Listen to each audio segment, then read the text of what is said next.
Hello friends, welcome to film talkies. இன்னைக்கு இந்த சீரிஸோட அடுத்த எபிசோடு தான் பார்க்க போறோம். லாஸ்ட் எபிசோட்ல ஒரு வழியா கங்ஜோவும் ஹீரோவும் அந்த mask Menen face to face பார்த்துட்டாங்க. இதுக்கப்புறம் என்ன நடக்க போகுதுங்கறத இன்னைக்கு எபிசோட்ல பார்த்து தெரிஞ்சுக்கலாம். இந்த மாஸ்க் மேனோட அபார்ட்மெண்ட் மொட்டை மாடியில ஹீரோ கங்ஜோவை ஹாஸ்டேஜா புடிச்சு வச்சுக்கிட்டு இருக்கான். கீழே மக்கள் எல்லாம் நின்று வேடிக்கை பார்த்துக்கிட்டு இருக்காங்க.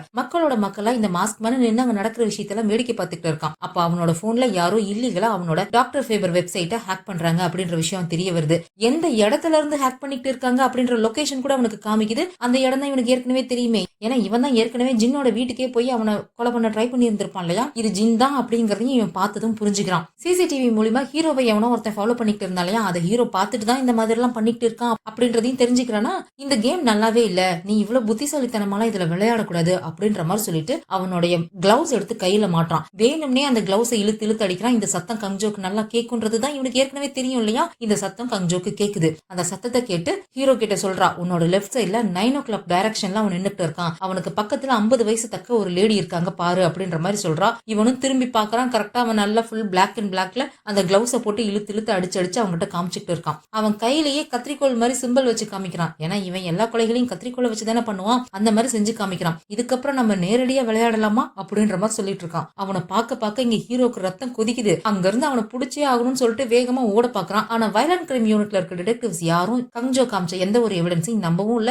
அவ சொன்னதையும் நம்பல. இவனை அழுத்தி புடிச்சிடுறாங்க, விட மாட்டேங்கிறாங்க. கங்ஜோ அவனை விட்டுடாத, போய் புடி அப்படின்ற மாதிரி இவன் கத்துறான். கங்ஜோ உடனே ஜூங்கியையும் கிம்மையும் கூப்பிட்டு ஓடி வந்து பாக்குறான். கீழே அவனை ஆள காணோம். அங்க இருக்கிறவங்க கிட்ட எல்லாம் விசாரிச்சு பாக்குறாங்க. இங்க ஒருத்தன் கருப்பு கலர் தொப்பி போட்டு நின்னுட்டு இருந்தானே, அவனை பாத்தீங்களா அப்படின்னு கேட்டா யாரும் அதை கவனிக்கவே இல்ல. எல்லாரும் மேல மும்முரமா பாத்துட்டு இருந்ததுல பக்கத்துல நின்னுட்டு இருந்தவன யாரும் கவனிக்கவே இல்ல, தெரியல அப்படின்ற மாதிரி சொல்லிடுறாங்க. சரி, சிசிடிவில செக் பண்ணிக்கலாம் அப்படின்னு சொல்லிட்டு இவங்க இங்க இருந்து கிளம்பி போயிடுறாங்க. அதே சமயம் இந்த ஜின் என்ன பண்றான், அவனோட வீட்டுல உட்காந்துட்டு இந்த டாக்டர் ஃபேபர் வெப்சைட்டை ஹேக் பண்ணிட்டு இருக்கான் இல்லையா. அந்த வெப்சைட்டோட ஃபயர்வால் ரொம்ப ஸ்ட்ராங்கா இருக்கு அப்படின்னு சொல்லிட்டு இவனோட ஃப்ரெண்டு யாரோ ஒரு பொண்ணு இருக்கா, அவ எங்கேயோ இருந்துட்டு கூட ஹெல்ப் பண்றா இவனுக்கு ஹேக் பண்றதுக்கு. 2 பேரும் சேர்ந்துதான் அந்த வெப்சைட்டை ஹேக் பண்ணிட்டு இருக்காங்க. ஒரு கட்டத்துல அந்த வெப்சைட்டை ஓபன் பண்ணிடுறான். அதுல வந்து கோல்டன் டைம் டீம்னு சொல்லி ஒரு ப்ரொஃபைல் ஒண்ணு இருக்கு. அதை ஓபன் பண்ணி பாக்குறான். கடலா ஏரியா ஆறான்னு தெரியல, தண்ணி மேல ஒரு போட் நிக்குது. அந்த போட்ல இருந்துட்டு எவனோ ஒருத்தன் இந்த கோல்டன் டைம் டீமோட மெம்பர்ஸ் எல்லாம் நின்னுட்டு இருக்காங்க. அவங்களை எல்லாம் ஒவ்வொருத்தரையா தூண்டில்ல மாட்டி கீழே மீனுக்கு இறையா போடுற மாதிரி ஒரு அனிமேஷனை செஞ்சு வச்சிருக்கான். யார் இவன், பைத்தியக்காரனா இருப்பான் போல இருக்கு அப்படின்ற மாதிரி இங்க ஜின் பாத்துட்டு இருக்கான். அங்க மாஸ்க் மேன் அவனோட அந்த பேஸ்மெண்ட்டுக்கு வேகமா ஓடி வந்து பாக்குறான். அவனோட கம்ப்யூட்டர்ஸ் எல்லாமே ஹேக் ஆயிருக்கு. அதை எப்படியாவது ஸ்டாப் பண்ணலாமான்னு பாக்குறான். அவனால ஸ்டாப் பண்ண முடியலன்னதும் கடுப்பாகி கம்ப்யூட்டரோட ஒயர் எல்லாம் புடுங்கி போட்டுடுறான். செம்ம கோவத்துல இவன் நின்னுட்டு இருக்கும் போதே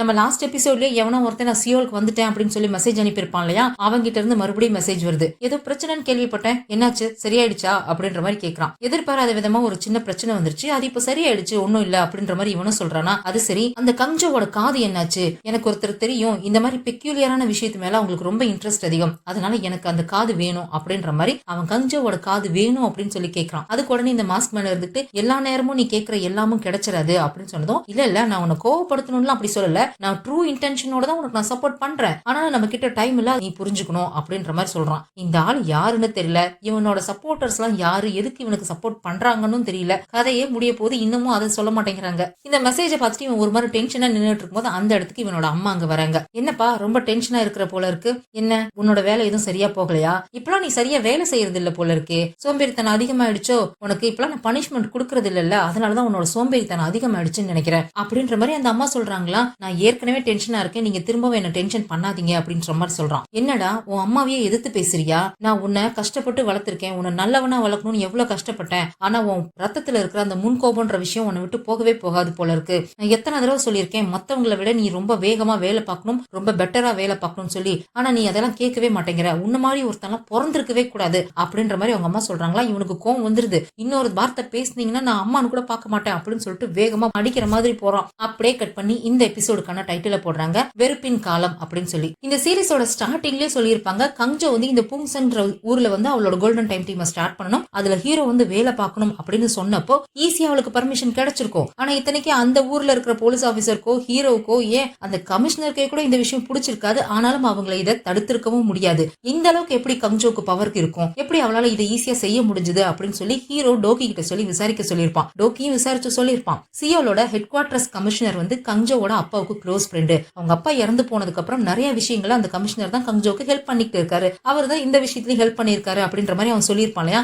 இப்போ அந்த கமிஷனர் கிட்ட ஹீரோட கேஸ் விஷயத்துல இவன் ஹெல்ப் கேட்கறான். இந்த மாதிரி ஹீரோ எந்த தப்பும் பண்ணல, அவனை தப்பா இந்த கேஸ்ல ஃப்ரேம் பண்ணிருக்காங்க அப்படின்னு சொல்லி எல்லா எவிடன்ஸையும் அனுப்பி வைக்கிறான். அவன் வீட்டுல ஒருத்தன் எவனோ கிரைம் சீனை ஃபேப்ரிகேட் பண்ணுவான் இல்லையா, அந்த சிசிடிவி ஃபுட்டேஜ், அது இல்லாம அந்த பாய் ஃப்ரெண்டோட கேஸ்லயுமே அவன் அந்த பாய் ஃப்ரெண்ட கொலை பண்ணல அப்படின்னு சொல்லி அங்க ஒரு சிசிடிவி எவிடன்ஸையும் அனுப்பி வைக்கிறான். 3 டாக்டர் அந்த பாய் ஃப்ரெண்டோட ரூம்குள்ள போயிருக்காங்க. ஆனா திரும்பி வரும்போது தனித்தனியா கேப் விட்டு தான் வெளியில வந்திருக்காங்க. ஆனா மொத்தமா 4 டாக்டர் வெளியில வந்திருக்காங்க. அப்படின்னா எவனோ ஒருத்தன் உள்ளுக்குள்ள ஆல்ரெடி மறைஞ்சு உட்கார்ந்துருக்கணும். அவன் தான் அந்த பாய் ஃப்ரெண்ட போட்டு தள்ளிட்டு டாக்டர் மாதிரி வெளியில முகத்தை மறைச்சிட்டே வெளியில வந்திருக்கான். இதையும் ஹீரோ பண்ணல. இது எல்லாத்தையுமே அந்த மாஸ்க் மேன் ஒரு கல்பிரிட் இருக்கான், அவன் தான் பண்ணிட்டு இருக்கான். அவன் டாக்டர் ஃபேவர் அப்படின்னு ஒரு வெப்சைட்டையும் டார்க் வெப்ல ரன் பண்ணிட்டு இருக்கான். இந்த மாதிரி ஃபாரின் கண்ட்ரீஸ்ல எல்லாம் நிறைய நடக்கும். ரொம்ப ப்ரூட்டலான கிரைம்ஸ் எல்லாம் பண்ணி அதை டார்க் வெப்ல அப்லோட் பண்ணி அது மூலியமா அவங்க பணம் சம்பாதிப்பாங்க. ஜப்பான்ல இது கொஞ்சம் அதிகமாவே நடந்துட்டு இருக்கு. அந்த மாதிரிதான் இங்கேயும் ஏதோ நடக்குதோன்னு எங்களுக்கு சந்தேகம் இருக்கு. அந்த டாக்டர் ஃபேபர்ன்ற வெப்சைட்டை ஜின் வந்து இன்வெஸ்டிகேட் பண்ணிட்டு இருக்கான். அதனால நீங்க கொஞ்சம் இந்த விஷயத்துல ஹெல்ப் பண்ணணும் அப்படின்ற மாதிரி இவ கேக்குறா. சரிமா நான் என்ன ஏதுன்னு பாக்குறேன் அப்படின்ற மாதிரி அந்த கமிஷனரும் சொல்லிடுறாரு. இங்க கங்ஜோ நேரா ஹீரோவை பாக்குறதுக்காக தான் வரா. அவனை அரெஸ்ட் பண்ணி ஜெயிலுக்கு எல்லாம் கூட்டிட்டு போகல. அவனுக்கு தான் வயித்துல அடிபட்டு இருக்கு இல்லையா, அதனால ஹாஸ்பிட்டல்ல செத்துட்டாங்க போல இருக்கு. அவங்க கிட்ட எப்படி இருக்கா என்னன்னு நலம்லாம் விசாரிச்சு முடிச்சுட்டு எனக்கு உன்னோட பாஸ்ட் கதையை தயவு செஞ்சு சொல்லு. ஏன்னா அந்த கல்பிரிட்டுக்கும் உன்னோட அந்த பாஸ்ட் கதைக்கும் ஏதோ சம்பந்தம் இருக்குமோன்னு தோணுது. நீ அந்த கதையை என்கிட்ட சொன்னா மட்டும்தான் ஏதாவது லீடு கிடைக்குமான்னு பார்க்க முடியும் அப்படின்னு சொல்லி சொல்றாளா. அவனும் சரி நான் சொல்றேன் அப்படின்னு சொல்றான். நீ என்ன பத்தி நியூஸ்ல கேட்ட எல்லா விஷயமுமே உண்மைதான் அப்படின்ற மாதிரி ஹீரோ சொல்றான். அதுலயே கங்ஜோ ஷாக் ஆயிடுறா. நான் பிறந்தது எல்லாமே ஜப்பான்ல தான். நான் என் அப்பா அண்ணன் அம்மா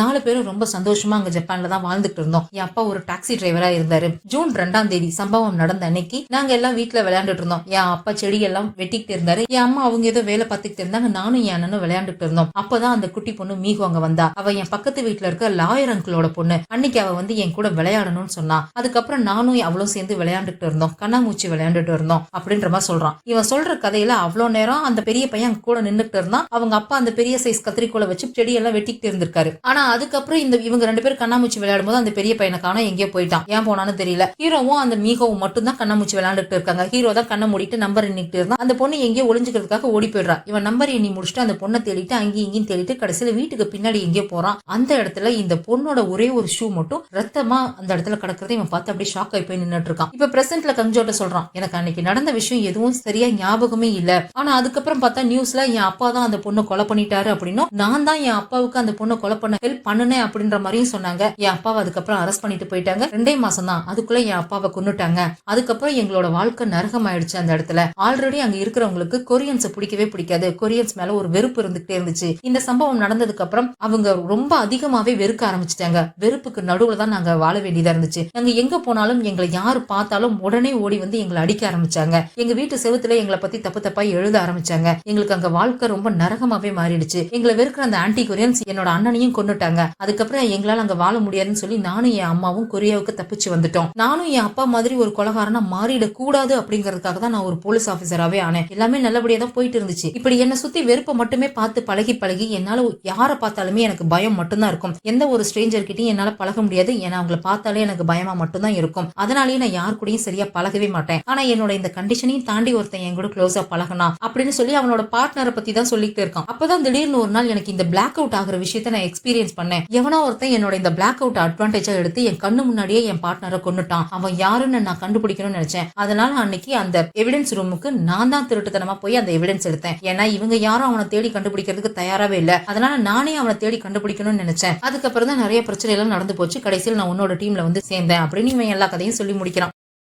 சரி நீங்க ஒன்னும் கவலைப்படாதீங்க. இதுக்கப்புறம் இந்த விஷயத்துல நீங்க தனியா கிடையாது. நானும் உங்க கூட இருக்கேன். நம்ம சேர்ந்தே அவனை கண்டுபிடிப்போம். நம்மளோட இப்ப ஃபர்ஸ்ட் ப்ரையாரிட்டி அவனை கண்டுபிடிக்கிறது தான். சீக்கிரமா அவனை நம்ம பிடிச்சிருவோம் அப்படின்ற மாதிரி இங்க கங்ஜோ சொல்லிட்டு இருக்கும் போதே ஜூங்கி இங்கேயும் ஓடி வராங்க. வந்ததும் ஜூங்கி அவனை பிடிச்சி திட்டிக்கிட்டே இருக்காரு. இந்த பைத்தியகாரா உனக்கு என்ன பிரச்சனைங்கிறத வாயை திறந்து எங்க கிட்ட சொல்ல மாட்டியாடா? நான் பாட்டுக்கு துப்பாக்கி எடுத்து சுட்டுருந்தா என்னடா பண்ணுவேன் அப்படின்ற மாதிரி திட்டுறாரா. ஏன் சுட வேண்டியது தானே? அதான் சுடுறதுக்கு ட்ரைனிங் எல்லாம் எடுத்திருப்பீங்கல்ல அப்படின்ற மாதிரி அவன் சொல்றான். ஜோக்கு உனக்கு இந்த நிலைமையில கூட அப்படின்ற மாதிரி அவர் திட்டிக்கிட்டு இருக்காரா. அப்ப அந்த இடத்துக்கு டோக்கியும் வரான். இந்த டோக்கி யாரு என்ன எதுக்காக இவன் ஹீரோ மேல இவ்வளவு பாசமா இருக்கான்னு தெரியல. அவன் ரொம்ப வருத்தப்படுறான். நீங்களா டிடெக்டிவ் தானே, கூட இருந்து என்ன பிரயோஜனம், இவனை ஒழுங்கா பாத்துக்க மாட்டீங்களா அப்படின்ற மாதிரி புடிச்சு திட்டிக்கிட்டு இருக்கான். சரிடா ரொம்பலாம் ஓவர் ரியாக்ட் பண்ணாத, விடு போலாமா அப்படின்னு சொல்லிட்டு டோக்கி கூட கிளம்பி போயிடுறான். அப்ப கிம் சொல்றான், அந்த அபார்ட்மெண்ட்ல இருந்த மக்கள் கிட்ட எல்லாம் நாங்க விசாரிச்சிட்டோம். அவங்க எல்லாரோட கவனமும் ரூஃப் டாப் மேலேயே இருந்ததுனால பக்கத்துல நின்னுட்டு இருந்தா அந்த கருப்பு தொப்பிக்காரன் அவங்க யாருமே கவனிக்கவே இல்ல. சிசிடிவியை செக் பண்ணலாம்னு பார்த்தா அந்த அபார்ட்மெண்ட்ல சிசிடிவியே இல்ல அப்படின்ற மாதிரி சொல்றான். அபார்ட்மெண்ட்ல சிசிடிவியே இல்லன்னா இந்த மாஸ்க் மேன் மட்டும் அங்கங்க தனியா கேமராவை திருட்டுத்தனமா வச்சு பாத்துட்டு இருக்கானா என்னன்னு தெரியல. இப்ப அப்படியே கட் பண்ணி ஜின்னோட அபார்ட்மெண்ட் தான் காமிக்கிறாங்க. அவன் அபார்ட்மெண்டோட கார் பார்க்கிங்ல ஒரு கார் வந்து நிக்குது. அந்த கார்ல இருந்து ஒரு பொண்ணு இறங்குறா. ஜின் அவனோட அபார்ட்மெண்ட்ல தனியா தான் இருக்கான். ரூம் நம்பர் 703 அப்படின்னு சொல்லி இவன் அந்த மாஸ்க் மேனுக்கு மெசேஜ் அனுப்புறா. அவன் அந்த அபார்ட்மெண்ட்டுக்கு வெளியே தான் அவனோட வேன்ல வெயிட் பண்ணிட்டு இருக்கான் போல இருக்கு. சரி, அப்ப இந்த கொசு மருந்து அடிக்கிற வேலையை நான் பாத்துக்கிறேன் அப்படின்னு சொல்லிட்டு இவன் இறங்கி அந்த அபார்ட்மெண்ட்டுக்குள்ள போறான். இந்த பொண்ணு அந்த அபார்ட்மெண்ட்ல இருக்க ஏதோ ஒரு கண்ட்ரோல் ரூம் மாதிரி இருக்கு, ஏதாவது எலக்ட்ரிசிட்டி கண்ட்ரோல் ரூம் நினைக்கிறேன், போய் ஏதோ ஒரு சுவிட்சை ஆஃப் பண்ணி விடுறா. இன்னொரு பக்கம் ஹீரோவும் டோக்கியும் கார்ல போய்கிட்டு இருக்காங்களா. நீ கேட்டதை நான் கொண்டு வந்துட்டேன்பா அப்படின்னு சொல்லி இவன் வழக்கமா சாப்பிடுற மாத்திரை டப்பாவை அந்த டோக்கி எடுத்து ஹீரோ கிட்ட கொடுக்குறான். அந்த மாத்திரை டப்பாவை வாங்கி பார்த்ததுதான் இவனுக்கு ஒரு விஷயம் ஞாபகம் வருது. கடைசியா இவன் அந்த பப்ளிக் பாத்ரூம்ல மாத்திரை சாப்பிடறதுக்காக டப்பாவை எடுத்திருப்பான். அதுல மாத்திரை எதுவும் இருந்திருக்காது. மாத்திரை போடாததுனாலதான் இவன் மயங்கி கீழே விழுந்திருப்பான். அதான் யோசிச்சு பார்க்கறான். இல்லையே, நான் அந்த டப்பாவில மாத்திரை போட்டு வச்சது எனக்கு நல்லா ஞாபகம் இருக்கு, அப்புறம் எப்படி இந்த மாத்திரை காலியா இருக்கும் அப்படின்ற மாதிரி யோசிச்சவன் அந்த மாஸ்க் மேனோட முகத்தை யோசிச்சு பார்க்கறான். இந்த மூஞ்ச நம்ம முன்ன பின்ன பார்த்த மாதிரி ஞாபகமே இல்ல, முழுக்க அவன் எனக்கு ஸ்ட்ரேஞ்சர் மாதிரி தான் தெரிகிறான், அவனுக்கும் எனக்கு என்ன சம்பந்தமா இருக்கும் அப்படின்ற மாதிரி யோசிச்சுட்டு இருக்கான். அதே சமயம் இங்க அந்த மாஸ்க் மேன் ஜின்னோட அபார்ட்மெண்ட்டுக்குள்ள நடந்து போயிட்டு இருக்கான். படிக்கட்டு வழியா தான் போறான். இவன் போக போக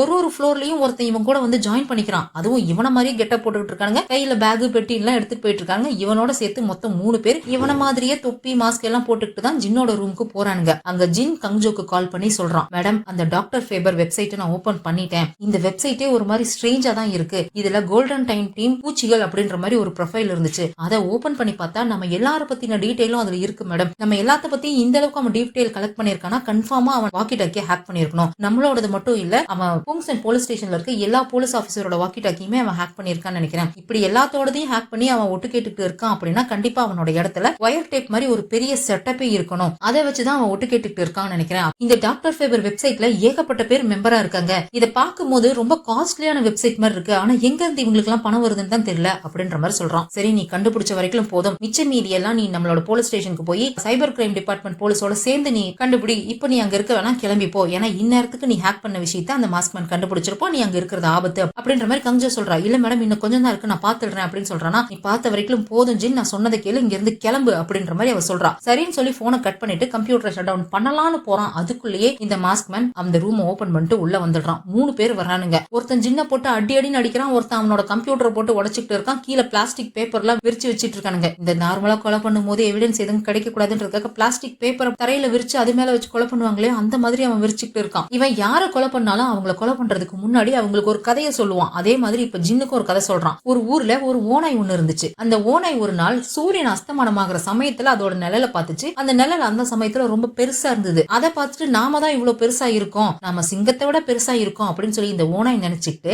ரொம்ப தைரியமா சிங்கத்துக்கிட்ட நேரடியா சண்டை போடவே கிளம்பி போயிடுச்சு. அப்ப அதுக்கப்புறம் என்ன நடந்திருக்கும்ன்றது உனக்கே தெரியும்னு நினைக்கிறேன் அப்படின்னு சொல்லிட்டு இவனோட அந்த மர்டர் வெப்பனான பெரிய சைஸ் கத்திரிக்கோல் எடுத்து அவன் கழுத்துல வச்சுட்டு, என்னடா உன்னை நீ சிங்கம் நினைச்சிட்டு இருக்க அப்படின்ற மாதிரி சொல்றானா. நீ ரொம்ப பெரிய ஆள்லாம் கிடையாது, நீ ஒரு கீபோர்டு வாரியர் தானே, உன்னை நினைச்சு நீ அசிங்கமா ஃபீல் பண்ற, அதனாலதான் நான் இப்படி மூஞ்ச மறைச்சிட்டு சுத்திட்டு இருக்க அப்படின்ற மாதிரி சொல்றான். கீபோர்டு வாரியர்னா என்னன்னு உங்ககிட்ட ஏற்கனவே சொல்லியிருக்கேன், இவனுங்க கம்ப்யூட்டர்ல மட்டும் தான் சண்டை போடுவானுங்க, நேர்ல சண்டை போடுறதுக்கு தைரியம் கிடையாது அப்படின்னு இவன் தான் சொல்லியிருப்பான். அவன் அப்படி சொன்னதும், உன் விரல தானே நீ ரொம்ப பெரிய இதா நினைச்சிட்டு இருக்க, சரி உன்ன மாதிரி ஒரு ஆளுக்கு எந்த விரல வெட்டினா ரொம்ப கஷ்டமா இருக்கும் அப்படின்ற மாதிரி கேட்டுட்டு அவன் வாயில பெரிய துணியை எடுத்து வச்சு அழுத்திட்டு அவன் விரல வெட்ட போற மாதிரி ஆக்ஷன் பண்ணிட்டு இருக்கான். அவன் பாவம் பயந்து துடிச்சுட்டு இருக்கான். அவன் ஜின்னோட போனை எடுத்து கங்ஜோக்கு கால் பண்ணிட்டு ஜின் கிட்ட கொண்டு வந்து வைக்கிறான். உன் டைரக்டர் கிட்ட பேசு, அவங்கள வந்து உன்னை காப்பாத்த சொல்லு, அப்படி சொல்லிட்டு அப்படின்னா உன்னோட விரல நான் விட்டுடுறேன் அப்படின்ற மாதிரி சொல்றான். அந்த பக்கம் கங்ஜோ போன் அட்டன் பண்ணதும், மேடம் ப்ளீஸ் வந்து என்ன காப்பாத்துங்க, அவனுங்க இங்க இருக்கானுங்க அப்படின்ற மாதிரி சொல்றானா. அவனுங்களா, யாரு, அவன் அங்க இருக்கானா அப்படின்னு பாரு. இவ ஷாக் ஆகி போய் கேட்டுட்டு இருக்காளா. அதுக்கப்புறம் அந்த மாஸ்க் மேனே டைரக்டா பேசுறான். வணக்கம் கங்ஜோ மேடம், இந்த ஜின் மாதிரி ஒரு ஆளுக்கு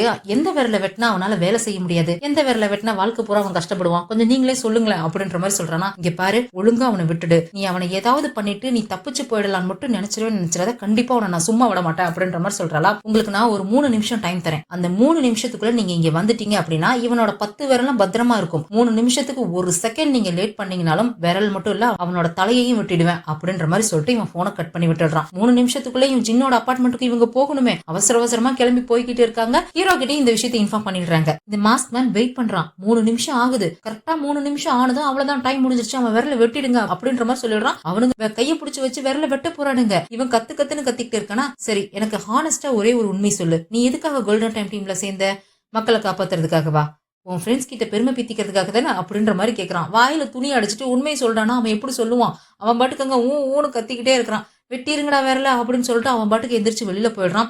இந்த 2 பேர் கூட இருந்தானுங்களே, அவனுங்க தான் இவனோட விரல வெட்டிட்டானுங்க. விரல வெட்டி டப்பாவில் எடுத்து வச்சுட்டு அவனுக்கு பாட்டு கிளம்புறானுங்க. கிளம்பும் போது அந்த 2 பேர்ல ஒருத்தன் கீழே ஒரு பொண்ணு இருந்தாலே அந்த பொண்ணுக்கு கால் பண்ணி வேலை முடிஞ்சுது அப்படின்ற மாதிரி சொன்னதும் இவன் அந்த ஆஃப் பண்ண சுவிட்சை ஆன் பண்ணி விட்டுடுறான். லிப்டோட சுவிட்ச் ஆஃப் பண்ணி வச்சிருப்பா போல இருக்கு. ஒருவேளை 3 நிமிஷத்துக்குள்ள கங்ஜோ வந்தாலும் லிப்ட் மூலியமா சீக்கிரம் வீட்டுக்கு வந்துடக்கூடாது அப்படின்றதுக்காக லிப்ட் ஆஃப் பண்ணி வச்சிருக்காங்க. கரெக்டா இந்த பொண்ணு அந்த ரூம்ல இருந்து லிப்ட் ஆன் பண்ணிட்டு அந்த ரூம்ல இருந்து வெளியில வர கங்ஜோ அந்த இடத்துக்கு வந்துடுறாங்க. அந்த பொண்ணு அவ சரியா கவனிக்கல. குடுகுடுன்னு ஓடி போய் லிப்ட தான் பாக்குறாங்க. அது எங்கேயோ ரொம்ப தூரம் மேல இருக்கும் போல இருக்கு. அது கீழே வர வரைக்கும் வெயிட் பண்ண முடியாது இல்லையா, அதனால படிக்கட்டு வழியா தான் ஏறி போறாங்க. ஆனா அங்க அந்த 3 பேரும் லிப்ட் வழியா கிளம்பி வந்துடுறாங்க. இவங்க போய் பாக்குறாங்க, அவன் உட்காந்து தேம்பி தேம்பி அழுதுகிட்டு இருக்கான். மேடம் இனிமே என்னால வேலை பார்க்க முடியாது இல்ல மேடம் அப்படின்னு சொல்லி அழுதுகிட்டு இருக்கான். என்னடா ஆச்சு அப்படின்னு கேக்குறாங்களா. 3 பேர் வந்தானுங்க மேடம், என் விரலை வெட்டி ஐஸ் பாக்ஸ்ல வச்சு எடுத்துட்டு போயிட்டாங்க, இப்பதான் கிளம்புனாங்க அப்படின்னு சொன்னதும் ஜூங் கிம் அங்க இருந்து கிளம்பி போறாங்க. இவ உடனே ஆம்புலன்ஸ்க்கு கால் பண்ணி சொல்லிட்டு பார்க்கு கால் பண்ணி இந்த அபார்ட்மெண்டோட கார் பார்க்கிங்ல 10 மணில இருந்து 10:30 மணி வரைக்கும் பார்க் பண்ணியிருந்த எல்லா காரையும் வாண்டட் லிஸ்ட்ல போட்டு தேடப்பாரு அப்படின்ற மாதிரி சொல்றான். அவளும் சரின்னு சொல்லிட்டு தேடுறா. ஆனா கரெக்டா 10:05க்கு இந்த அபார்ட்மெண்டோட சிசிடிவி ஃபுல்லா கட் ஆகிருக்கு அப்படின்ற விஷயம் தெரிய வருது. சரி ஸ்ட்ரீட்ல இருக்கிற சிசிடிவி செக் பண்ணலாம் அப்படின்ற மாதிரி பாத்துக்கிட்டு இருக்காங்க. இங்க அந்த அபார்ட்மெண்ட்டுக்கு வெளியே தான் அந்த மாஸ்க் மேன் வெயிட் பண்ணிட்டு இருக்கான். இன்னும் அவனோட வேன்ல கரெக்டா ஹீரோவோட காரு பேட்ரோல் போலீஸோட கார் எல்லாம் இவனை கிராஸ் பண்ணிட்டு தான் போகுது. விஷயம் எல்லாம் கேள்விப்பட்டு அவங்க எல்லாம் வெளியே எங்கேயாவது அவன் இருக்கானா அப்படின்னு சொல்லி தேடிக்கிட்டு இருக்காங்க. ஆனா அதுக்குள்ள இந்த மாஸ்க் மேன் அவனோட வீட்டுக்கே போயிட்டான். காலையில அவங்க அம்மா கிட்ட சண்டை போட்டுட்டு வந்தான் இல்லையா, அதனால அவங்க அம்மாவோட ரூமுக்கு வெளியே நின்னு சாரி கேட்டு சமாதானப்படுத்திட்டு இருக்கான். நம்ம இந்த வீட்டுல இருக்க வேண்டாமா, நம்ம வேற எங்கேயாவது போயிடலாம், நீங்க ஒன்னும் கவலைப்படாதீங்க, உங்களுக்கு ரொம்ப பிடிச்ச ஒரு இடத்துக்கு தான் கூட்டிட்டு போக போறேன் அப்படின்னு சொல்லிட்டு அங்க அவங்களோட போட்டோஸ் நிறைய இருக்குல்ல, அதுல சின்ன வயசுல இவனும் இவங்க அம்மாவும் சேர்ந்து எடுத்துக்கிட்டு ஒரு போட்டோவை பாக்குறான். அப்படியே அந்த போட்டோக்குள்ள பூந்து உள்ள போனோம்னா ஒரு கடற்கரையில பீச்ல சின்ன வயசா இருக்கிற இந்த மாஸ்க் மேன் தண்ணியில விளையாண்டுட்டு இருக்கான். கடற்கரை ஓரமா இவங்க அம்மா உட்காந்துட்டு அவனோட ரிப்போர்ட் கார்டை பார்த்து சந்தோஷப்பட்டுட்டு இருக்காங்க. ஏன்னா பையன் ஃபர்ஸ்ட் ரேங்க் வாங்கிட்டானாமா. அப்போ எடுத்த அந்த போட்டோ தான் அங்க இருக்கு போல இருக்கு. அதை தான் இவன் யோசிச்சு பார்த்துட்டு இருக்கான். அதே சமயம் இங்க ஜின்னோட அபார்ட்மெண்ட்டை காமிக்கிறாங்க. அவனோட ரூம்ல இருந்து ரெஸ்கியூ பண்ணி வெளியில ஆம்புலன்ஸ்ல ஏத்துறதுக்காக கூட்டிட்டு வராங்க. அங்க இருக்கிற டாக்டர் சொல்றாரு, மேடம் உங்களுக்கு எப்படி கோல்டன் டைம்னு ஒண்ணு இருக்கோ அதே மாதிரி எங்களுக்கும் கோல்டன் டைம்னு ஒண்ணு இருக்கு. மனுஷனோட உடம்புல இருந்து ஏதாவது ஒரு பாடி பார்ட் கட் பண்ணி எடுத்ததுக்கு அப்புறம் அடுத்த 6 மணி நேரத்துக்குள்ள டிஷ்யூல எந்த ஒரு டேமேஜும் இல்லாம நம்ம திருப்பி அந்த பாடியோட சேர்த்துட்டோம் அப்படின்னா மறுபடியும் பழையபடி அட்டாச் ஆகிடும். அதனால நீங்க அவரோட விரல கொஞ்சம் சீக்கிரமா கண்டுபிடிச்சு கொண்டு வந்தீங்கன்னா அவரோட கையை சரி பண்ணி கொடுத்துறோம் அப்படின்ற மாதிரி அந்த டாக்டர் சொல்றாரு. அப்போ ஜின் சொல்றான், சாரி மேடம் எனக்கு ரொம்ப அசிங்கமா இருக்கு. அந்த மாஸ்க் மேன் என்கிட்ட கேட்டான், நீ உன் ஃப்ரெண்ட்ஸ் கிட்ட ஷோ ஆஃப் பண்றதுக்காக தானே இந்த வேலைக்கே வந்தேன்னு சொல்லி என்கிட்ட கேட்டான். நான் அவங்கிட்ட இல்லன்னு சொல்லணும்னு நினைச்சேன். ஆனா எனக்கு சொல்றதுக்கு பயமா இருந்துச்சு. அதனால நான் அவங்கிட்ட அப்படி சொல்லவே இல்ல. அதை இப்ப நினைக்கும் போது எனக்கு ரொம்ப அசிங்கமா இருக்கு. தயவு செஞ்சு அவனை எப்படியாவது கண்டுபிடிச்சிருங்க அப்படின்னு சொல்லி அவன் ரொம்ப வருத்தப்பட்டு அழுதுகிட்டு இருக்கான். சரிடா நீ ஒன்னும் ஃபீல் பண்ணாத, புடிச்சுக்கலாம் அப்படின்னு சொல்லி அவனை சமாதானப்படுத்தி அனுப்பி வச்சிடுறாங்க. இப்ப இவங்களுடைய ஃபர்ஸ்ட் பிரையாரிட்டி அந்த மாஸ்க் மேனை பிடிக்கிறாங்களோ இல்லையோ இன்னும் 6 மணி நேரத்துக்குள்ள இவனோட விரலை கண்டுபிடிச்சு எடுக்கணும். அப்பதான் அவனோட கையை சரி பண்ண முடியும் இல்லையா. ஆனா அதே சமயம் அங்க மாஸ்க் மேன் அவனோட அந்த பேஸ்மெண்ட்ல ஃப்ரிட்ஜுக்குள்ள தானே அந்த நிறைய பாடி பார்ட்ஸ் எல்லாம் ஸ்டார் படம் போட்டு கிஃப்ட் பாக்ஸ்குள்ள போட்டு அடுக்கி வச்சிருந்தான். அது எல்லாத்தையும் எடுத்து வேற ஒரு டப்பாக்குள்ள போட்டு காலி பண்ணிட்டு இருக்கான். நிஜமாவே அவன் இந்த அபார்ட்மெண்ட்டை காலி பண்ணிட்டு போக போறான் போல இருக்கு. எல்லாத்தையும் காலி பண்ணிட்டு திரும்பி பாக்குறான். அங்க சோஃபா மேல நம்ம டீம் லீடரோட பாடியை பேப்பர்ல சுத்தி அங்க வச்சிருக்கான் இல்லையா, அதை பார்த்து எதையோ யோசிச்சுக்கிட்டே நின்னுட்டு இருக்கான். அப்படியே கட் பண்ணா இங்க போலீஸ் ஸ்டேஷன்ல சியோல் ஹெட் குவார்டர்ஸ்ல இருந்த கமிஷனர் அப்புறம் இன்னும் பெரிய பெரிய போலீஸ் ஆபீசர்ஸ் எல்லாம் மீட்டிங்காக வந்திருக்காங்க. நம்ம கங்ஜோ ஹீரோ அப்புறம் ஹீரோவோட பாஸ்ட் பத்தி ஒரு டாக்டர் கதை சொன்னார் இல்லையா, அந்த டாக்டருமே இந்த மீட்டிங்ல இருக்காரு. எல்லாம் இந்த மாஸ்க் மேனை பத்தின கதையை தான் பேசிக்கிட்டு இருக்காங்க. ஏன்னா 2 போலீஸ் ஆபீசரை அவன் இப்ப அட்டாக் பண்ணிருக்கான் இல்லையா, இதுக்கப்புறமா அவனை சும்மா விட்டு வைக்க கூடாது, அவனை எப்படியாவது புடிச்சே ஆகணும் அப்படின்ற மாதிரி தான் இவங்க எல்லாம் பேசிக்கிட்டு இருக்காங்க. என்ன பண்ணலாம் ஏது பண்ணலாம் அப்படின்னு சொல்லிட்டு அப்ப அந்த டாக்டர் சொல்றாரு, எனக்கு தெரிஞ்சு அவனுக்கு டெலியூஷன் ப்ராப்ளம் இருக்கணும்னு நினைக்கிறேன். அவன் பண்ற கிரைம் எல்லாம் சொசைட்டியை சுத்தம் பண்றதா நினைச்சுக்கிட்டு அவன் பண்றானோன்னு தான் எனக்கு தோணுது அப்படின்ற மாதிரி அந்த டாக்டர் சொல்றாரு. அவன் வச்சிருக்க அந்த டாக்டர் ஃபேவர் அப்படிங்கிற வெப்சைட்ல யாரெல்லாம் மெம்பரா இருக்காங்களோ அத்தனை பேத்தையும் அரெஸ்ட் பண்ணுங்க, எல்லாத்தையும் தீவிரமா விசாரணை பண்ணுங்க. அப்புறம் இந்த பூங்சன் போலீஸ் ஸ்டேஷன்ல இருக்கிற போலீஸ் ஆபீசர்ஸோட செக்யூரிட்டியை கொஞ்சம் அதிகப்படுத்தணும். அவங்க இப்ப யூஸ் பண்ணிட்டு இருக்க வாக்கி டாக்கி எல்லாத்தையும் பேன் பண்ணிட்டு அவங்களுக்கு புதுசா வேற ஃப்ரீக்வன்சில ஆக்ட் பண்ண முடியாத மாதிரி ஹை டெக்னாலஜியோட இருக்கிற மாதிரியான ஒரு வாக்கி டாக்கி அவங்களுக்கு உடனே இப்ப கொடுக்க ஏற்பாடு பண்ணுங்க. நீங்க அவனை பிடிக்கிறதுக்காக என்னெல்லாம் பண்ணணுமோ தாராளமா பண்ணுங்க, நாங்க உங்களுக்கு எல்லா வகையிலும் ஹெல்ப் பண்றோம் அப்படின்ற மாதிரி அந்த கமிஷனர் சொல்லிடுறாரு. மீட்டிங் முடிச்சுட்டு ஹீரோ அங்க இருந்து வெளியில வரானா அப்ப டிடெக்டிவ் யாங் அவங்க கிட்ட திட்டுறாரு, நீ வாயை திறந்து பேசி இருந்தனா இந்த மாதிரி தேவையில்லாத மிஸ் அண்டர்ஸ்டாண்டிங் எல்லாம் வந்திருக்காது இல்ல. நான் ஒத்துக்கிறேன் தப்பு என்னோடதுதான், ஆனா முழுக்க முழுக்க என்னோடது மட்டும் கிடையாது. 70% தப்பு என்னோடதுன்னா 30% தப்பு உன்னோடது தான் அப்படின்ற மாதிரி சொல்லிட்டு இருக்காரு. சரி இதுக்கு என்ன இப்போ அப்படின்ற மாதிரி ஹீரோ சொல்றான், ரொம்ப சாரி நான் அப்படி பண்ணிருக்க கூடாது, என்ன மன்னிச்சிரு, ஆனா நீ எனக்காக ஒரு ஹெல்ப் பண்ணு, தயவு செஞ்சு நம்மளோட டீம் லீடரை கண்டுபிடிச்சு கொடு அப்படின்ற மாதிரி டிடெக்டிவ் யாங் பேசிட்டு போயிடுறாரு. அதுக்கப்புறம் கொஞ்சம் வேகமா ஓடி வந்து உங்களோட ரேடியோ எடுத்து மாட்டுங்க அப்படின்ற மாதிரி சொல்றான். இவனே எடுத்து மாட்டிக்கிறான். அந்த பக்கம் பார்க்கு தான் பேசுறா போல இருக்கு. நான் அந்த நர்ஸ் ஜூஹி கிட்ட பேசினேன். அந்த பொண்ணு சொன்னா அவ இதுக்கு முன்னாடி அவ எப்பவுமே ட்ரக் எடுத்துக்கிட்டதே கிடையாதாமா. அன்னைக்கு நமக்கு பயந்து எஸ்கேப் ஆகி அவ ஓடிக்கிட்டு இருந்த சமயத்துல யாரோ ஒரு நர்ஸ் மேல அவ இடிச்சிருந்திருக்கான். அந்த நர்ஸ் தான் அந்த பொண்ணுக்கு இன்ஜெக்ஷனை போட்டிருந்திருக்கா. அந்த ஜோகி ஆல்ரெடி அந்த ஹாஸ்பிட்டல்ல வேலை பார்த்தவ தானே. அங்க வேலை பார்க்குற நர்ஸ் எல்லாரையுமே அவளுக்கு நல்லா தெரியுமா. ஆனா அவ மேல இடிச்ச அந்த நர்ஸ் கண்டிப்பா அங்க வேலை பார்க்கவே இல்ல அப்படின்னு சொன்னா அப்படின்ற விஷயத்த பார்க் சொல்றா. அப்பதான் கங்ஜோக்கு ஒரு விஷயம் ஞாபகம் வருது. இவங்க ஜின்னோட அபார்ட்மெண்ட்டுக்கு போனாங்க இல்லையா, கரெக்டா இவங்க போகும்போதுதான் அங்க கார் பார்க்கிங்ல ஒரு பொண்ணு மிஷின் ரூம்ல இருந்து வெளியில வந்திருப்பா. அந்த பொண்ணை கங்ஜோ பார்க்கவே இல்ல. ஆனா இவ லிப்ட் கிட்ட போகும்போது யாரோ ஹை ஹீல்ஸ் போட்டு நடந்து போற சத்தத்தை அவ கேட்டு இருந்திருப்பா. அதுக்கப்புறம் இவங்க ஜின்ன போய் பார்த்து என்ன நடந்துச்சுன்னு விசாரிச்சப்ப அவன் சொல்லியிருப்பான், 3 பேர் வந்தாங்க, என் விரல வெட்டினாங்க, எடுத்துட்டு போயிட்டாங்க. அதுல ஒருத்தன் கடைசியா போறதுக்கு முன்னாடி யாருக்கும் கால் பண்ணி வேலை முடிஞ்சிருச்சு அப்படின்னு சொல்லி சொன்னான் அப்படின்ற விஷயத்த ஜின் சொல்லியிருப்பான். அதை யோசிச்சு பார்த்தவ எனக்கு தெரிஞ்சு அந்த மாஸ்க் மேனோட கேங்ல இருந்தது 3 பேர் கிடையாது, 4 பேரு. அந்த 4வது ஆள் கண்டிப்பா ஒரு பொண்ணாதான் இருக்கணும். ஏன்னா ஒரு பொண்ணு நடந்து போற சத்தத்தை நான் கேட்டேன். ஒருவேளை அந்த பொண்ணு தான் இந்த நர்ஸ் பொண்ணு இருக்கிறதுக்கும் வாய்ப்பு இருக்கு அப்படின்ற மாதிரி கங்ஜோ சொல்றாளா. மேடம் அப்புறம் இன்னொரு விஷயமும் இருக்கு. அந்த ஜூஹி சொன்னா அந்த பொண்ணுக்கு கிட்டத்தட்ட 30 வயசு கிட்ட இருக்கும். அந்த பொண்ணோட நகத்துல ஸ்பைடர் படம் போட்ட நெயில் ஆர்ட் பண்ணியிருந்ததா அவ சொன்னா அப்படின்னு பார்க் சொல்றா. இதை சொன்னதும் ஹீரோக்கு ஒரு விஷயம் ஞாபகம் வருது. ஒரு தடவை டீம் லீடர் ஷிமோனின்ற பேரை சொல்லிட்டு ஒரு சிக்கன் ஷாப்புக்கு இந்த மாஸ்க் மேனை பாக்குறதுக்காக போயிருப்பாரு. மாஸ்க் மேனுக்கும் இவருக்கும் ஏதாவது சம்பந்தம் இருக்குமோன்னு சந்தேகப்பட்டு இவங்களும் பின்னாடியே ஃபாலோ பண்ணிட்டு போயிருப்பாங்க. அந்த சிக்கன் ஷாப்ல இருந்த ஒரு பொண்ணு கிட்ட போய் டீம் லீடரோட போட்டோவை காமிச்சு விசாரிச்சிருந்திருப்பாங்க இல்லையா. அந்த பொண்ணுமே கையில ஸ்பைடரோட படம் போட்ட நெயில் ஆர்ட் பண்ணி இருந்திருப்பா. அதை அப்ப ஹீரோ பார்த்து இருந்திருப்பான். அதை இப்ப சொல்றான், ஒருவேளை அந்த பொண்ணு இந்த பொண்ணா இருக்கலாம், அந்த பொண்ணு அந்த மாஸ்க் மேனோட கூட்டாளியா கூட இருக்கலாம். நான் உடனே ஜூங்கியையும் கிம்மையும் கூப்பிட்டு அந்த சிக்கன் ஷாப்புக்கு போய் பாக்குறேன், நீ அந்த பொண்ணோட டீடைல தேடப்பாரு அப்படின்ற மாதிரி சொல்லிட்டு இவன் நேரா கிளம்பி அங்க போயிடுறான். அப்படியே கட் பண்ணா இந்த மாஸ்க் மேனை தான் காமிக்கிறாங்க. போன எபிசோட்ல இருந்து ஜப்பான்ல இருந்து ஒருத்தன் நான் உன்னை பார்க்க வரேன் அப்படின்ற மாதிரி சொல்லிக்கிட்டே இருந்தான். ஆனா இன்னமும் அவனை காமிக்காமே இருந்தாங்க இல்லையா, அந்த ஆளை தான் காமிக்கிறாங்க. ஆனா இப்பவும் அந்த ஆளோட முகத்தை காமிக்கல. காருக்குள்ள உட்காந்துதான் 2 பேரும் பேசிக்கிட்டு இருக்காங்க. அந்த ஆள் யாரு என்னன்றது தெரியல. நான் தான் உன்னை பொறுமையா இருன்னு சொன்னல, எதுக்காக இவ்வளவு அவசரப்படுற அப்படின்ற மாதிரி இந்த மாஸ்க் மேன் கொஞ்சம் கோவமா பேசுறான். என்ன பண்றது, வயசு அதிகம் ஆக ஆக கவலையும் அதிகமாகிட்டே இருக்கு இல்லையா. எனக்கு கொஞ்சம் பயமா இருந்தது, எங்க நீ அந்த கோஸ்கேவை ரொம்ப அதிகமா ப்ரொவோக் பண்ணிடுவியோன்னு. அதனால நம்ம பிசினஸ்க்கும் நம்மளுடைய டாக்டர் ஃபேவர் வெப்சைட்க்கும் ஏதாவது பிரச்சனை வந்துருச்சுன்னா அப்படின்ற மாதிரி அந்த ஆள் பேசிக்கிட்டே இருக்கான். அந்த ஆளோட குரலை கேட்டா கொஞ்சம் வயசான ஆள் மாதிரி தான் தெரியுது. இதை சொன்னதும் இந்த மாஸ்க் மேனுக்கு கோவம் வருது. டாக்டர் ஃபேவர் வெப்சைட்டுக்கு மாஸ்டர் நான் தான், நீங்க எல்லாரும் அதுல சுத்தி திரிஞ்சிட்டு இருக்க ஒரு சாதாரண பூச்சி மாதிரி தான். அதை பத்தி நீ கவலைப்பட வேண்டிய அவசியம் இல்ல. அப்புறம் கோஸ்கேக்கும் உனக்கும் எந்த சம்மந்தமும் இல்ல. அவன் கூட விளையாடுறது எனக்கு ஃபன்னா இருக்கு, அதனால விளையாண்டுட்டு இருக்கேன். தேவையில்லாத விஷயத்துல தலையிடாத, ஒழுங்கா அமைதியா பொறுமையா இருக்கிற வேலையை மட்டும் பாரு அப்படின்ற மாதிரி திட்டிட்டு அவன் காரை விட்டு வெளியில வரான். அந்த ஆள் கொஞ்சம் பெரிய பணக்கார ஆள் தான் போல இருக்கு. பாடி கார்டு எல்லாம் வச்சுக்கிட்டு இருக்கான். கூட 2 பாடி கார்டு காருக்கு வெளியே நின்னுட்டு இருக்காங்க. இவன் காரை விட்டு இறங்கினதும் இவனுக்கு ஜாப்பனீஸ் தெரியாதுன்னு நினைச்சிட்டு அந்த பாடி கார்டுல ஒருத்தன், கரப்பாம்பூச்சியை விட கேவலமானவன் இவன்லாம் ஒரு ஆளுன்னு அப்படின்ற மாதிரி சொல்லிடுறான். என்ன சொன்ன அப்படின்னு சொல்லிட்டு இவன் திருப்பி ஜாப்பனீஸ்லயே கேட்கறானா. ஆனா அந்த ஆள் பயப்படலாம் இல்ல. அவன் முன்ன ஜாப்பனீஸ்ல என்ன சொன்னானோ அதை அப்படியே திருப்பி கொரியன்ல சொல்றான். ஆனா அந்த வார்த்தையை அவன் சொல்லி முடிக்கிறதுக்கு முன்னாடி இந்த மாஸ்க் மேன் பாக்கெட்ல சின்னதா ஒரு சிசர் வச்சிருப்பான் போல இருக்கு. கண்ணி வைக்கிற நேரத்துல எடுத்து அவனோட நெஞ்சில ஒரு இறக்கு, பக்கத்துல நின்னுட்டு இருந்த இன்னொரு பாடிகார்டோட நெஞ்சில ஒரு இறக்கு. அப்படியே மூஞ்சி பூரா ரத்த கிளறியா நின்னுட்டே இவன் சொன்ன அந்த வார்த்தையை அப்படியே திருப்பி காருக்குள்ள இருந்த ஆளை பத்தி அவன் சொல்லிக்கிட்டு இருக்கான். இங்க அதுக்குள்ளேயே பார்க் அந்த சிக்கன் ஷாப்போட ஓனர் லேடியை பத்தி இன்ஃபர்மேஷனை கண்டுபிடிச்சு எடுத்துடுறா. அந்த பொண்ணோட பேர் ஜீசோ, அவளுக்கு 31 வயசு ஆகுது. அந்த பாய் ஃப்ரெண்ட் ஒரு சைக்காட்ரிக் டாக்டர் தானே. அவன் வச்சிருந்த சைக்காட்ரிக் கிளினிக்ல இந்த பொண்ணு கொஞ்ச நாள் நர்ஸா வேலை பார்த்திருக்கா அப்படின்ற விஷயத்த பார்க் கண்டுபிடிச்சு சொல்றா. இந்த இன்ஃபர்மேஷன் எல்லாம் ஹீரோ கிட்டையும் சொல்லிடுறாங்க. இவங்க நேரா அந்த சிக்கன் ஷாப்புக்கும் போயிடுறாங்க. கதவை ஓபன் பண்ணிட்டு உள்ள போனா யாரும் கஸ்டமர் தான் வராங்கன்னு நினைச்சிட்டு அந்த பொண்ணுகிட்ட, வாங்க சார் என்ன சாப்பிடுறீங்க அப்படின்னு கேட்டுட்டு திரும்புறா. ஜின்னோட அபார்ட்மெண்ட்டுக்கு வந்திருந்தா இல்லையா, அதே பொண்ணு தான் இங்கேயும் நின்னுட்டு இருக்கா. அவ கையில அந்த ஸ்பைடர் நெயில் ஆர்ட் இருக்கிறதையும் ஹீரோ பாத்துடுறான். மிஸ் ஜீசோ, இன்னைக்கு 10 மணிக்கு நீங்க எங்க போனீங்கன்னு தெரிஞ்சுக்கலாமா அப்படின்ற மாதிரி கிட்ட போய் கேக்குறானா. சிக்கன் ஷாப்போட ஓனர், நான் எங்க போயிருப்பேன், இங்கதான் இருந்தேன் அப்படின்ற மாதிரி சொல்லிட்டு அவ கையில வச்சிருந்த பிளேட்டை தூக்கி ஹீரோ மண்டை மேலே தூக்கி கடாசிட்டு அங்க இருந்து எஸ்கேப் ஆகலான்னு பாக்குறா. ஆனா அதுக்குள்ளேயே கிம் ஒரு பக்கம் ஜூங்கி ஒரு பக்கம் இருக்கிற எல்லா வழியும் போய் பிளாக் பண்ணிடுறாங்களா. அதனால இந்த பொண்ணு டக்குன்னு ஓடி போய் அடுப்பு கிட்ட இருந்த கேஸ் பைப்பை கட் பண்ணி விட்டுட்டு கையில லைட்டர் எடுத்து வச்சுக்கிறா. கிட்ட வந்தீங்கன்னா நான் பத்த வச்சிருவேன், எனக்கு எந்த பிரச்சனையும் இல்ல, நான் சாகிறதுக்கும் தயாரா தான் இருக்கேன். ஆனா நான் சாகிறதுக்கு முன்னாடி ஒரு சில ஆபீசர்ஸையும் சேர்த்து கூட்டிக்கிட்டே போனேன் அப்படின்னா நான் ரொம்ப சந்தோஷப்படுவேன் அப்படின்ற மாதிரி சொல்லிக்கிட்டு இருக்கான். இங்க இப்படி ஒரு சம்பவம் நடந்துகிட்டு இருக்கா. அங்க வயலன்ட் கிரைம் யூனிட்டோட டீம் லீடர் இருக்கார் இல்லையா, அவரோட கேர்ள் ஃபிரெண்ட் கங்ஜோவை பாக்கணும்னு சொல்லிட்டு எமர்ஜென்சி ஹெல்ப்லைனுக்கு வராங்க. ஆக்சுவலா இவர் மாஸ்க் மேல பாக்குறதுக்கு முன்னாடி இவரோட ஒய்ஃப் கிட்ட கால் பண்ணி பேசியிருப்பார் இல்லையா, அது ஒய்ஃப் கிடையாது, இந்த கேர்ள் ஃபிரெண்ட் தான். அந்த பொண்ணு கங்ஜோவை பாக்கணும் அப்படின்னு சொல்லிட்டு அங்க வந்து நின்னுட்டு இருக்கா. அதுக்குள்ளேயே இங்க ஜூங்கி என்ன பண்றான், அப்படியே அந்த பொண்ணு கிட்ட இருந்து நைஸா வெளியில வந்து இவங்க கேஸ் கனெக்ஷன் எல்லாம் கிச்சனுக்கு வெளியே தானே வச்சிருப்பாங்க, அவன் பின்பக்கமா போய் அந்த கேஸ் கனெக்ஷனை ஆஃப் பண்ணி விட்டுடுறான். சரி இனிமே எந்த பிரச்சனையும் இல்லைன்னு சொல்லிட்டு பார்க் கிட்ட கண்ட்ரோல் ரூம் பாத்துக்கோன்னு சொல்லிட்டு அந்த லேடியை மீட் பண்றதுக்காக கங்ஜோ அங்க கிளம்பி போயிடுறான். இந்த பக்கம் ஹீரோ அந்த பொண்ணை போட்டு மிரட்டிட்டு இருக்கான்.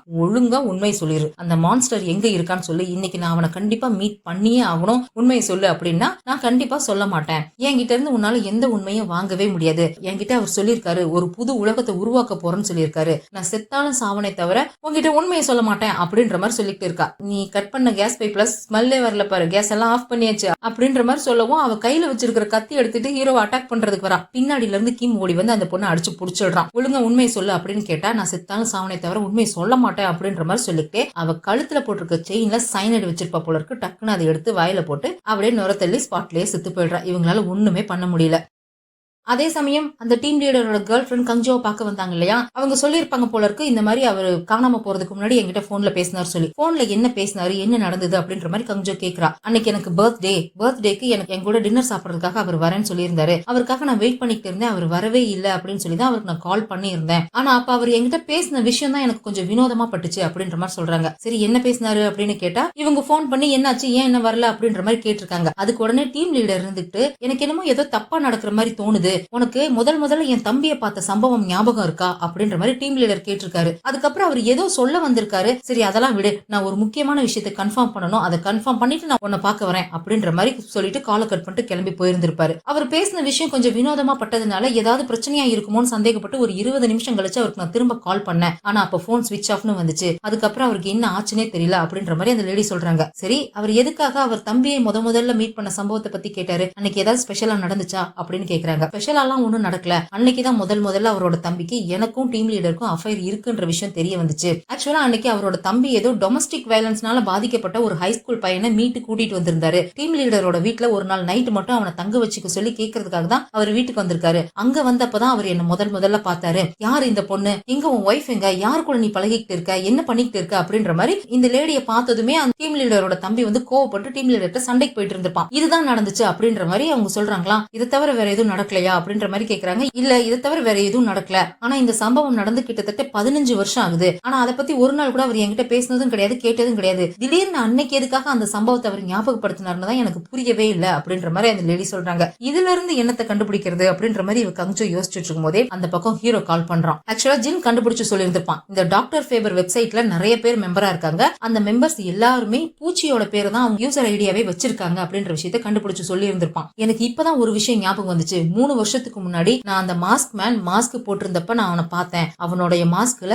ஸ்பைடரோட படம் தான் இருந்துச்சு அப்படின்ற விஷயத்த ஹீரோ சொல்றானா. எது ஸ்பைடரா அப்படின்ற மாதிரி இங்க கங்ஜோவுமே பேசுறா. இதை அந்த லேடி கேட்டதும் எது ஸ்பைடரா, எனக்கு ஒரு விஷயம் ஞாபகம் வந்துருச்சு அப்படின்ற மாதிரி சொல்றாங்க. என்ன விஷயம் அப்படின்ற மாதிரி கேக்குறா. ஆக்சுவலா அன்னைக்கு டீம் லீடரோட தம்பி அதாவது ஹீரோவோட பார்ட்னர் வந்து ஒரு பையனை அந்த வீட்டுக்கு கூட்டிட்டு வந்திருப்பான் இல்லையா. இவங்க 2 பேரும் இப்படி சண்டை போட்டுட்டு இருந்ததை பார்த்தோன்னே இந்த லேடி வந்து எதுக்கு அண்ணன் தம்பியோட சண்டைக்கு நடுவுல போய்கிட்டு நாம பேசாம ஒதுங்கிக்கலாம்னு சொல்லிட்டு அவங்க வீட்டுல இருந்து வெளியில போலான்னு சொல்லி வெளியே வந்திருக்காங்க. அப்படி வரும்போது வாசல்ல தான் அந்த பையன் நின்னுட்டு இருந்திருப்பான். அந்த பையன் மேல தெரியாம இடிச்சிருப்பாங்க. அவன் கையில ஒரு பாக்ஸ் வச்சிருந்திருப்பான். அந்த பாக்ஸ் கீழே விழுந்திருக்கும். அந்த பாக்ஸ்க்குள்ள ஒரு பெரிய சைஸ் ஸ்பைடர் இருந்திருக்கும். நம்ம நாய் பூனையெல்லாம் பெட்டா வளர்க்குற மாதிரி அந்த பையன் ஸ்பைடரை வளர்த்துட்டு இருந்திருக்கான். அந்த ஸ்பைடருக்கு கிரிக்கெட் பூச்சிய சாப்பாடா கொடுத்துட்டு அவன் வளர்த்துட்டு இருந்தான் அப்படின்ற விஷயத்த அந்த லேடி சொல்றாங்க. சம்பந்தமே இல்லாம 15 வருஷத்துக்கு முன்னாடி நடந்த இந்த சம்பவத்தை அன்னைக்கு டீம் லீடர் ஞாபகப்படுத்திருக்காரு. அதுக்கப்புறம் அவர் போய் அந்த மாஸ்க் மேன தான் கண்டிப்பா பார்த்திருக்கணும். ஏன்னா மாஸ்க் மேன தான் அவர் அட்டாக் பண்ணிருக்காருன்ற விஷயம் இவங்களுக்கு கன்ஃபார்மா தெரியுது. அப்ப இந்த சம்பவத்துக்கும் அவனுக்கும் சம்பந்தம் இருக்கணும்னா இங்க இருந்த தேர்ட் பர்சன் அப்படின்னா அது அந்த ஹைஸ்கூல் பையன் மட்டும்தான். ஒருவேளை அந்த ஹைஸ்கூல் பையன் தான் கல்பிரட்டா இருக்குமோ அப்படின்ற மாதிரி யோசிக்கிறாங்க. இந்த விஷயத்த ஹீரோ கிட்டயும் அவன் இன்ஃபார்ம் பண்றான். இந்த கதையை கேட்டோன்னே ஹீரோ என்ன சொல்றான்னா இந்த சம்பவம் எல்லாம் நடந்தது 15 வருஷத்துக்கு முன்னாடி, அதாவது 2003 2004 அந்த சமயத்துல தான். இந்த 2 வருஷத்துல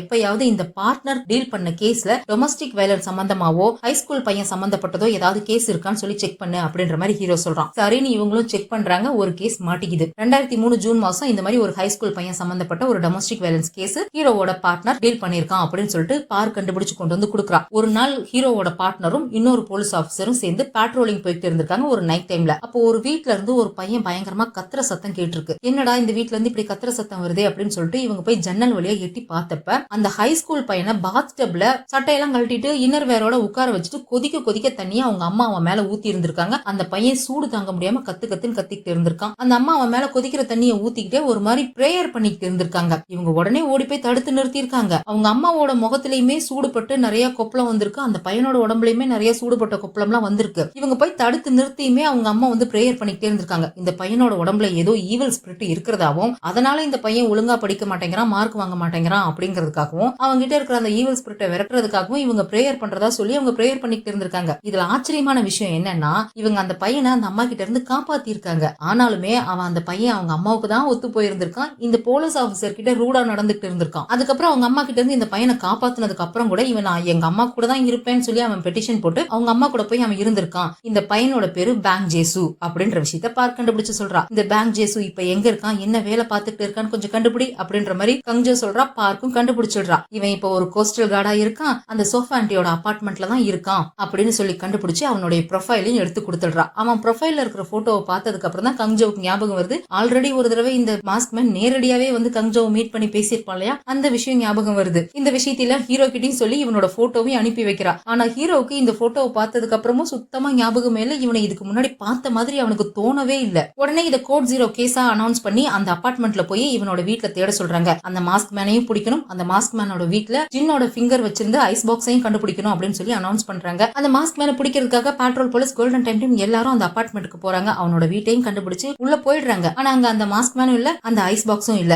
எல்லா இடத்துலயும் தேடி பார்த்துட்டாங்க, கிடைக்கவே இல்ல. ஆனா அவங்க அம்மா இருந்த ரூம் பூட்டு போட்ட மாதிரியே இருக்கா. அந்த ரூமை உடைச்சிட்டு உள்ள போறாங்க. உள்ளுக்குள்ள பயங்கர ஸ்மெல். அங்க அவங்க அம்மாவும் இல்ல, வேற எந்த பொருட்களும் இல்ல. ஆனாலும் ரூம்குள்ள ஏன் இப்படி போன நாத்தர் நாருது அப்படின்ற மாதிரி பாத்துக்கிட்டே இருக்காங்க. ஆனா அந்த பெட்ல ரொம்ப நாளா யாரோ படுத்திருந்தா எப்படி இருக்கும் அந்த மாதிரி இருக்குது. அதையே ஹீரோ பாத்துக்கிட்டே இருக்கான். இங்க அவன் இல்ல, எஸ்கேப் ஆயிட்டான் அப்படின்னு சொல்லி இவங்க பாத்துக்கிட்டு இருக்கும் போதே வெளியே இருந்து ஏதோ எரியற ஸ்மெல் அடிக்குது. எங்க தீ பிடிச்சிருக்கு அப்படின்னு சொல்லிட்டு இவங்க வேக வேகமா அந்த அபார்ட்மெண்ட் விட்டு வெளியில வந்து பாக்குறாங்க. இவனோட பேஸ்மெண்ட் ஒரு ரூம் இருக்கும் இல்லையா, அந்த ரூம்ல இருந்து தான் நெருப்பு எரியுது. இவங்க வேகமா ஓடி போய் அந்த ரூமை உடைக்கலாம் அப்படின்னு சொல்லிட்டு இவங்க துப்பாக்கி எல்லாம் வச்சுட்டு ரெடியா ரூமை உடைக்கலான்னு போறாங்க. ஆனா அந்த ரூம் ஓபன்ல தான் இருக்கு, டோரை லாக் பண்ணவே இல்ல. ரூமை திறந்துட்டு உள்ள போய் பாக்குறாங்க. அங்கதான் அந்த ஐஸ் பாக்ஸும் இருக்கு. கரெக்டா அந்த ஐஸ் பாக்ஸ் சுத்தி தான் நெருப்பும் எரிஞ்சுட்டு இருக்கு. எதை பத்தியும் யோசிக்கல, டக்குனு நெருப்புக்குள்ள பூந்து அந்த ஐஸ் பாக்ஸை ஹீரோ எடுத்துட்டு வந்துடுறான். அதை ஓபன் பண்ணலான்னு போகும்போது கிம் தடுத்து நிறுத்துறான். இல்ல, இந்த ரூம்குள்ள நம்ம ரொம்ப சுலபமா வந்துட்டோம். இந்த ரூம் அவன் பூட்டி வைக்கவே இல்ல, இந்த ஐஸ் பாக்ஸுமே முன்னாடியே இருக்கு, நம்ம தேடுற மாதிரியே இல்ல. எனக்கு என்னமோ சந்தேகமா இருக்கு, ஒருவேளை இது ஏதாவது ட்ராப்பா இருக்கலாம் அப்படின்ற மாதிரி கிம் சொல்றான். ஆமா, அவன் சொல்றதும் கரெக்டா தான், நீங்க வெயிட் பண்ணுங்க, பாக்ஸை இன்ஸ்பெக்ஷன் பண்ணிட்டு அதுக்கப்புறம் நம்ம ஓபன் பண்ணிக்கலாம் அப்படின்ற மாதிரி கங்ஜோ சொல்றா. ஆனா இவங்க கிட்ட டைம் இல்லையே,